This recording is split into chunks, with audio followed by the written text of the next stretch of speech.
So, welcome everyone. I think most of the participants have joined, and thank you very much for being a part of this mini conference sort of on hormone receptor positive breast cancer. And on behalf of Vedant, I would like to welcome you all. The endeavor was to involve as much as the female medical oncologists that we have in Gujarat in order to make it a healthy discussion regarding hormone positive breast cancer, metastatic, non-metastatic, whatever be the case. So I like Talati is there, Dr. Babita Apani is there. Madam, you are there? So Talati sir is there, sir. I think you should inaugurate the webinar. And the first lecture is by Dr. Chintan. Dr. Talati, please go ahead. Yeah, thank you, Abhishek. I think interesting topic are to be presented today in hormone positive or HER2 negative breast cancer. Chirag and Abhishek has really planned it well to cover various interesting aspects of hormone positive breast cancer. The first presentation is by Dr. Chintan and he's going to talk on use of molecular signatures in HR positive EBC. So let us invite Dr. Chintan for his talk. Before we start, Madam is there, Chintan, and yes. She is appropriately dressed for the evening in pink color. Yes. Hi, Madam. Perfect. Coincidentally. So you were meant to be there in spite of your reluctance. No, not my reluctance, because of my previous other engagements. I will be leaving in some time, but good evening, sir. That is good evening. And it's such a lovely thing that Vedant is doing, because these are of all clinical relevance to all of us. And the whole, I think the panel discussion will be even great because we have a lot of youngsters. And yeah, we would like to start with you, Chintan. Shall I introduce Chintan, or is it he's okay, bye. Yeah, please, ma'am. I think sir has already done the introduction, but I think we'll start off with the talk. So happy to have you on board. Yeah. So just everyone can mute themselves. So I hope my screen is visible now. Yes. Okay, I'm putting it on PowerPoint mode. Yeah. So first of all, thank you, Chirag sir and Abhishek bhai, for giving me this opportunity. This is really an interesting topic. I always was interested in this topic since I was studying in medical oncology. So it is about gene signatures in early breast cancer.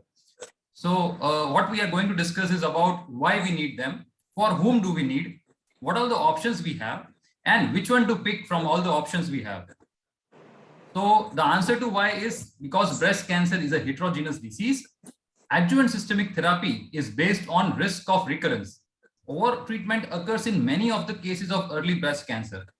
So there was a population-based study from British Columbia where around 1,200 patients who were early breast cancer, both ER positive and negative, and those patients who have more than 70% patient, even despite without treatment, did not had a recurrence loco-regionally or distantly at 10 years of follow-up. So that was quite surprising. There was another study based on the individual patient meta-analysis from the EBC TCG, that is Early Breast Cancer Trialist Collaborative Group, where the absolute benefit for adjuvant chemotherapy was modest, especially in the hormone-positive breast cancer subgroup.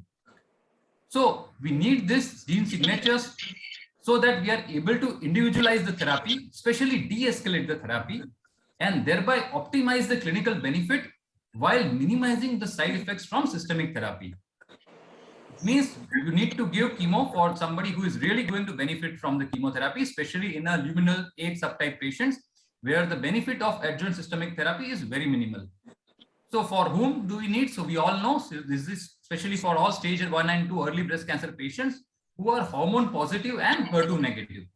So what are the options we have? So these are the 5 options preliminary, mainly the Oncotype DX, Prosigna, PAM50, Memaprint, and the Endopredict, which are the Western studies, and the Indian gene signature, that is the CAB, that is Can Assist Breast. So this is a chart which will show you what are the slight differences and what are the highlights of each of this. So Oncotype DX, we all know. So it's actually a 21 gene recurrence score done by PCR. Prosigna, which is also known as PAM50, which is a 50 gene recurrence score done by a nuclear counter. These two are, as per the ASCO guideline, these are specially having high quality evidence, and the strength of recommendation for these two gene signatures is high. They are also been validated, both have been validated for N0 and N1 patients. The other being MammaPrint, which is a 17 gene recurrence score done by microarray or a PCR. And the fourth one being EndoPredict, which is also done by a PCR. These two tests, that is MammaPrint and EndoPredict, have intermediate quality of evidence, and strength of recommendation is moderate for both of these. These two are also validated in N0 and N1 patients. The remaining two, which I won't be discussing much, that is BCI and the GGI, because they both are not validated for N0, N1, and the recommendation is also quite weak for both of them. So these are the pivotal studies based on which this gene signatures were carried out, and they got the results. So the Oncotype DX, we all know, that is NSABP B20, which was a prospective retrospective study. And because there was an intermediate risk group in the Oncotype DX, which I am going to discuss in the next few slides, there was a TAILORx study planned for those patients especially. The Prosigna PAM50, the ABCSG8 and the TransHetex study, and the DB Dutch breast cancer group, the MammaPrint in the MINDAC trial. So if you see all these studies, MammaPrint, which was based on the MINDAC trial, was the only prospective randomized control trial. Rest all are either prospective or retrospective study analysis. So EndoPredict was also a prospective retrospective based on the ABCSG 6 and 8 studies. So most of these gene signatures we will be discussing in brief in the next few slides. So the first one is the Oncotype DX. The Oncotype DX, to begin with, was a little complicated because it has three subgroups. There's a low risk, less than 18, intermediate risk, that is 18 to 30, and the high risk, that was 31 and above. So all knew that low risk, you don't need chemotherapy. High risk, you need chemotherapy. But what to do in intermediate risk? So you are left with still a confusion. If you get the test done and patients come with a score of say 15 or 16, you are in confusion what to do. I mean, sorry, 20 and 21, you are in confusion because 18 to 30 is the intermediate risk and nobody knows what is the benefit. So a study, that is TAILORx, was done. It was done to eliminate the this TAILORx results eliminated the intermediate scores and showed that most patients do not benefit from chemotherapy. The risk scoring of TAILORx was quite different from Oncotype DX. So this was 0 to 15, 15 to 25, and 25 and above. So they found that those patients having a recurrence score of 0 to 25, 26, they don't benefit from chemotherapy. Those having 26 and above, they get significant benefits by adding chemotherapy. There was a good analysis which found that TAILORx, the clinical features alone are not sufficient to determine chemotherapy benefit, because based on this study, 25% of the patient, that is 1 out of 4, was overtreated based on clinical parameters, and 43% of the patients, so you can say nearly 50%, that is 1 in 2 patient, was undertreated based on purely clinical factors. So this is the risk scoring now you get from the Oncotype DX and the TAILORx analysis. Suppose somebody has a score of 18. So what's the distant risk of recurrence at 9-10 years? That is say 5%. And group average absolute chemotherapy benefit is less than 1%. If you see the table at the bottom, that very interestingly, they have given the complete analysis, what was available in the TAILORx trial.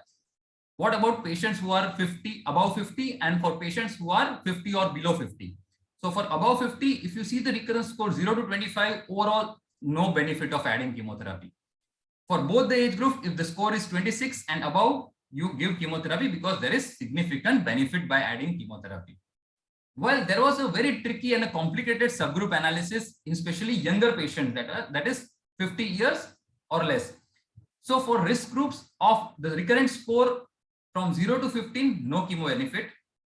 From 16 to 20, there was marginal benefit of 1.5%. But if you have a recurrence score of 21 to 25, and if the lady is young, that is less than 50, then there was 6.5% benefit in terms of DFS. So this is a gray area where somebody may think of adding the chemo or not. Coming to Prosigna, I think I would like to ask at the end of this topic who has used this test, because as per my perception, nobody has used this. So in short, it is also known as PAM50. It uses 50 gene recurrence score. So it gives again 3 groups: low risk, that is score of 0 to 40, intermediate risk, that is 41 to 60, and high risk, that is 61 and above. Also, PAM50 was formed to classify patients into various subtypes of breast cancer. That is luminal A, luminal B, HER2 enriched, basal-like, and the normal-like. These are the 4 or 5 various subgroups which also the PAM50 was providing in addition to the recurrence score, but it has not been used much. This is the MINDEX study, that is for the MAMA print. It was very interesting study where there were 4 groups. So there was a mix of both clinical risk factor and the genomic risk factor. So they were mentioned as C and G. So somebody having C high, that is clinical risk of recurrence high, and G, that is genomic risk of recurrence high, they will definitely benefit from addition of chemotherapy. Somebody having both C and G low, they won't benefit from addition of chemotherapy. But what about the other groups, especially somebody who is having C high and G low, that is high risk clinically, you based on the tumor grade, nodal involvement, you feel that the risk of recurrence is high, but the genomic score is low. Then what will be your call on this patient? What to do in such situation? So there was a good analysis published recently in the last year 2020 ASCO, where if you can just see at the table given at the bottom, which gives the analysis at 5 years and follow-up analysis at 8 years. The DMFS, that is distant metastasis-free survival with chemotherapy and without chemotherapy, was almost the same at 5 years. But at 8 years, there was a marginal benefit of 2.5% in distant metastasis-free survival if somebody is given chemotherapy, especially in the clinical high and genomic low risk group. If you see the overall survival, almost it was the same. There was hardly a difference of 1%. So this is again mainly the broader aspect was, if you see the bottom line, that the MINDEX as a positive, it was a positive de-escalation study. So with more distant relapse, with longer follow-up and in line with the natural history of luminal breast cancer, more distant relapses do occur, but the estimated gain of 2.6% for chemotherapy administration in C high and G low patients remains small in light of the chemotherapy harmful effects. So as of now, we all know that we consider 3% as a rough cutoff, where we think that 3% and above the benefit is quite significant, and 3% or the below 3% it is less significant. So that was again the same conclusion given from this MINDEX long-term follow-up in the last year ASCO, that this benefit of 2.5 years in distant metastasis-free survival is not to be taken very seriously, and you can just go away without giving chemotherapy in the clinical high and genomic low risk group as well. Coming to the EndoPredict. So EndoPredict is again a combination of genes and clinical features. So the tumor size, grade, and the nodal status especially. So again, it gives a EPCLIN score. There is an EPIC score and there is an EPCLIN score. EPCLIN is the genetic plus the CLIN is the clinical part of it. And the 3.3 is the cutoff for that. So somebody having a score of less than 3.3 is found to have a lower risk of recurrence. You can avoid chemotherapy. Somebody having higher than 3.3 is found to have a higher risk of recurrence, and addition of chemotherapies will be beneficial. So there was again a combined analysis what they have given. If you, sorry for this blurry slide, but all N2 patient and most N1 patients have high EPCLIN score based on the algorithm, and most likely will receive chemotherapy. That was again a comment from the EndoPredict study. Coming to our Indian test, that is the CAB, that is Can Assist Breast Cancer. So it is again a wonderful test. This is the test which is done by IHC as compared to rest of the tests, most of which are done by PCR. So this again involves both genetic as well as the clinical part. So genes, there are 5 genes. Some are genes about drug resistance. There are 2 genes which are involved in drug efflux pump. That is, the chemo cells throw back the drug out of the tumor cell. So the chemo is thrown out of the tumor cell, the drug efflux pump cells. So based on this 5 biomarkers and 3 clinical features, that is tumor size, tumor grade, and the nodal status, an algorithm is formed and the final risk of recurrence score is given. There is a cutoff of 15.5, below which it is low risk and above which it is high risk. There are 5 biomarkers. There is a machine learning, which is statistical algorithm is formed, and 3 clinical parameters are added, and you get only 2 scores, low risk or high risk, ISPAR ya USPAR. So this is the validation of the Can Assist score. So the total validation cohort, those who are having low risk, the chance of survival, long-term survival is 95%, while it is 84% for somebody having high risk. Again, on the right, if you see that somebody with low risk, receiving only hormone therapy, there is 95% chance of long-term survival. So they have also compared head-on-head with Can-Assist breast. So they found that 80%, there was an 80% concordance, especially in the low-risk group. There was 90% agreement on no recurrence outcomes. And 85% of the Oncotype DX intermediate risk patients were stratified as low risk in the CAB, Can-Assist breast, which we are now getting the answer from the TAILORx. That majority of the intermediate risk group patients do not need chemotherapy because they are just like the low risk group. So there was 80% concordance, which is quite good. Again, there was a very big and very small data for the benefit of chemotherapy. That is, those patients with CAB high risk, if you can see the Kaplan-Meier curve on the right, those patients with CAB high risk do benefit by addition of chemotherapy. So the summary of Can-Assist breast was that it is effective recurrence predictor score in stage 1 to node negative and positive EBC, hormone positive especially, and HER2 negative. It includes 5 biomarkers and 3 clinical parameters. It has 80% concordance with Oncotype DX. It is quick and cost effective. And most importantly, it is the only test which has been done in Asian patients, especially the Indian patients. And also it is overall a good test which reduces the cost burden to the patient. So this was an article again published in the ASCO, that is JCO last year in 2020, Can-Assist breast, that is an affordable breast cancer prognostic test validated on Asian patients. And this is the whole literature. We'll see the conclusion of it, that CAB is the first test of its kind to be retrospectively validated in Asia. It shows high concordance with Oncotype DX in risk stratification of patients. It has been in clinical practice in India and in Indian markets for more than 2 years, and is making the gene signature test affordable for the Indian patients. So which one to choose? Now we have 4 good Western options and 1 good Indian options. So I have made this table to simplify a bit of our confusion.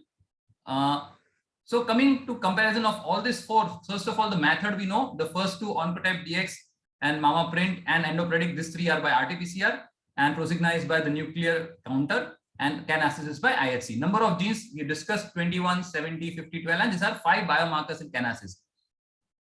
It gives the recurrence score, especially Oncotype DX. MammaPrint gives genomic and the clinical risk. Prosigna gives the ROR, that is also called the risk of recurrence score. EndoPredict gives EPCLI score, that is genetic as well as clinical, and CAB gives CAB risk score. So most are done on FFPE, that is fixed formalin paraffin embedded tissue. MammaPrint can also be done on fresh tissue. Patient group, almost the profile is same for most of this test, that is early stage breast cancer, N0, N1, and hormone positive, HER2 negative. Risk group scoring is different, as you can see, that previously in the Oncotype DX, there were 3 groups, less than 18, 18 to 13, more than 13. And then after TAILORx, there are only 2 groups, low risk and high risk, less than 26 and more than equal to 26. In MammaPrint, as we discussed, there are 4 subgroups. Prosigna, again, 3 subgroups. EndoPredict only gives 2, and Can-Assist also gives only 2 subgroups with a very defined limit that either it is low risk or high risk. So the problem with Oncotype DX is also now more or less solved, because now we are having only 2 groups after the TAILORx trial was published in the last year. So what are the benefits of each of this? So Oncotype DX, the benefit which I can say is it has maximum number of patients which have been gone through and used for validations. There are, if I remember correctly, there are more than some 6,000 or 7,000 patients, which is the highest number in any of this gene signature test. And also it is predictive. So again, largest number of patients where this test, most of these tests are prognostic, but Oncotype DX is something which is also more of predictive. And again, MammaPrint is also now something which is more of prognostic plus predictive, while PAM50, EndoPredict, and CAB have more of prognostic value rather than a predictive value. Approvals, if you see the first 4, so Oncotype DX has got the maximum approvals, NCCN, NICE, ASCO, ASMO, St. Gallen, MammaPrint and PAM50 more of same, ASCO, ASMO, St. Gallen, and EndoPredict also the same.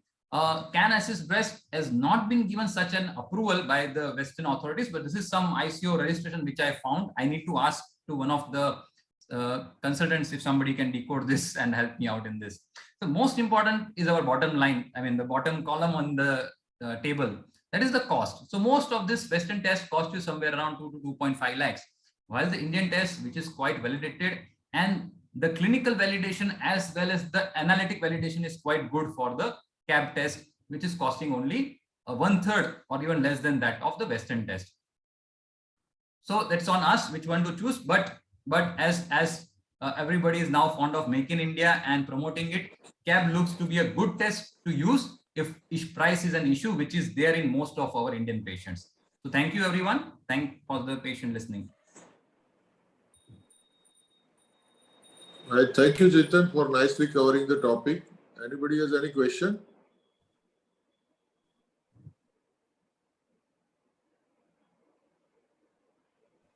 I think there are no questions.